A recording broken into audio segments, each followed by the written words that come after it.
Students, ये video conjugate acid and base की है। वीडियो बहुत आसान है, लेकिन कहीं कहीं पर बच्चों को कन्फ्यूजन रहता है कि कॉन्जुगेट एसिड क्या है, कॉन्जुगेट बेस क्या है। देखिए, बहुत सिंपल सा है कि एसिड में प्रोटॉन होता है। एसिड में प्रोटॉन H+ होता है। क्या होता है? H+। वही एसिड होता है जिसमें जो प्रोटॉन देने की जिसकी क्षमता होती है, जो प्रोटॉन दे सकता है, जो मटेरियल, जो स्पीसीज प्रोटॉन दे सकती है, दैट इज द एसिड। वो स्पीसीज जो एसिड है, और एसिड स्पीसीज प्रोटॉन डोनेट करती है। एसिड स्पीसीज क्या है? प्रोटॉन को डोनेट करती है। प्रोटॉन डोनेट करने के बाद जो रिमेनिंग पार्ट बचता है, दैट इज कॉल्ड एज, इस स्पीसीज का कंजुगेट बेस कहलाता है। प्रोटॉन देने के बाद जो रिमेनिंग पार्ट बचता है वो इस एसिड का कंजुगेट बेस कहलाता है। जैसे एग्जांपल देख लीजिए, HCl एसिड है, इसने जब प्रोटॉन दिया तो रिमेनिंग पार्ट आपके पास बचा Cl-। क्लोराइड आयन जो है बचता है, that is the conjugate base.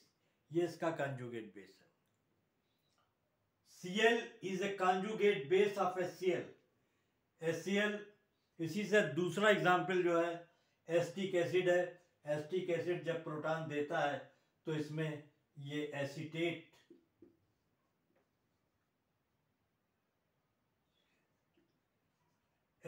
Ion बचता है। ये एसीटेट आयन जो है कॉन्जुगेट बेस है। किसका? Acetate ion is the conjugate base of the acetic acid. दूसरा क्या है?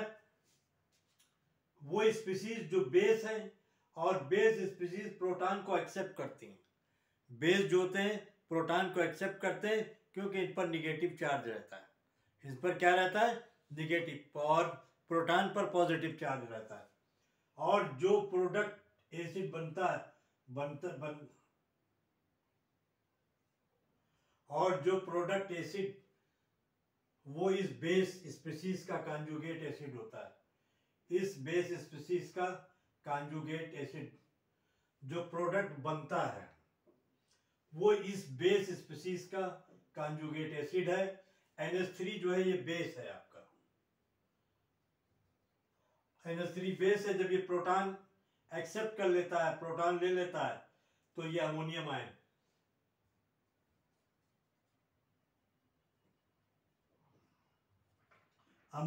बनाता है। और अमोनियम आयन जो है is a conjugate acid of NH3। इसका कॉन्जुगेट एसिड है। दूसरा एग्जांपल है water, that is the base.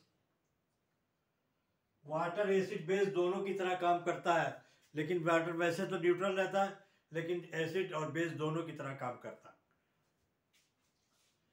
है। H2O जब प्रोटॉन मतलब ऑब्टेन कर लेता है तो हाइड्रोनियम आयन बनाता है, और hydronium ion is a conjugate acid of H2O।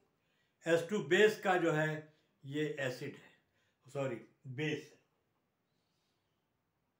Conjugate acid of H2O मतलब H2 का, मतलब H2 जो बेस है उसका कॉन्जुगेट एसिड है। अब ये तो अलग अलग की बात हो गई। और एक रिएक्शन देख लिए, रिएक्शन बिटवीन HCl और वाटर के बीच में जब रिएक्शन होता है तो HCl जो है H प्रोटॉन रिलीज करता है और क्लोराइड आयन बचता है। तो कॉन्जुगेट बेस ऑफ HCl है। ये कॉन्जुगेट बेस ऑफ क्या है? HCl है। और HCl से जो प्रोटॉन निकलता है, HCl से जो प्रोटॉन निकलता है वो पानी एक्सेप्ट कर लेता है उसको, और हाइड्रोजन आयन बनाता है, और ये कॉन्जुगेट एसिड ऑफ H2 है। तो ये रिएक्शन मिलाकर है, वो रिएक्शन अलग अलग थे। मुझे उम्मीद है कि जो मैंने समझाया है, कॉन्सेप्ट समझाने की कोशिश की है, वो आपको समझ में आया होगा। ये बहुत छोटी सी वीडियो है, लेकिन थोड़ा कन्फ्यूजन था, लाइए मैंने कहा इसका कन्फ्यूजन दूर कर दूं ताकि बच्चों को मेरे दिक्कत ना हो। Okay, thank you.